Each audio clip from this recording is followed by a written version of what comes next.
Les vieux qui sont nés avant les années 2000, là, venez, on fait un petit récap des téléphones iconiques qui sont sortis début des années 2000. Le LG Beauty, c'était pas une folie ça à l'époque, c'était tellement classe, il était raffiné, les couleurs, il y avait blanc, il y avait noir, moi j'avais le marron.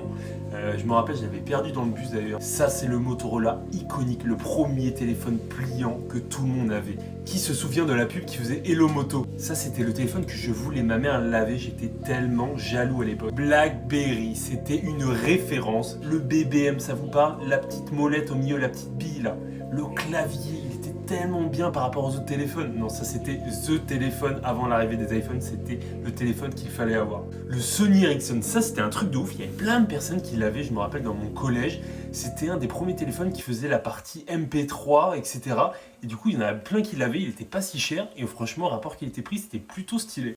Les premiers Galaxy Note de Samsung, ouah, mais ils étaient tellement dans le futur à l'époque, la taille des téléphones, on était en mode, mais c'est quoi ta brique que t'as dans la poche et tout? Alors que maintenant, c'est carrément la norme. Là, c'est tout petit en fait. Ça nous paraît ridicule. Le numéro 1 de la nostalgie, le Nokia 3310. Tout le monde l'a eu celui-là. C'est soit toi tu l'as eu, soit ta grand-mère l'a eu. Mais en tout cas, tu l'as eu entre tes mains à un moment dans ta vie. C'est obligé.